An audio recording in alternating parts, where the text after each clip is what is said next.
সুন্দর চেহারা। স্যার, আপনি সিনেমার নায়ক হইলেন নাকি? গফুর, আমি যদি সিনেমার নায়ক হইতাম তাহলে অন্যান্য নায়ক বাদ থাকতো না, মার্কেট আউট হয়ে যাইতো। এইটা খুব ভালো কাম করছেন স্যার, মানুষের পেটে লাথি দেওয়া ঠিক না। স্যার, আরেকটা কথা জিগাই। কি? সেদিন রাতে, গভীর রাতে, আপনার দুলাভাই আছে না, শহীদ?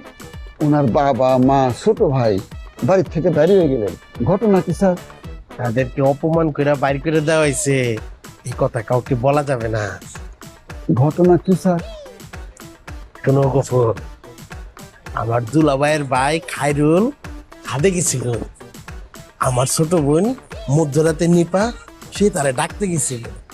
যখন তারা বাসার ভিতরে ঢুকে তখন সবাই ভুল বুঝছে তাদেরকে অপমান করে বাই করে দিছে। যেই অপমানটা করছে কাকা কাকি রে, খায়রুল রে যে মাইকটা দিছে, এই কথা তো কাউকে বলা যাবে না। এই কথা যদি বাইরের মানুষ জানে তাহলে মানিজ্যত কিছু থাকবে। আম্মা বলছে, শোন বলো, এইসব কথা কাউকে বলবি না, তাই আমিও কাউকে বলি না। বলেন না স্যার, বলেন না। আমি কি বোকা?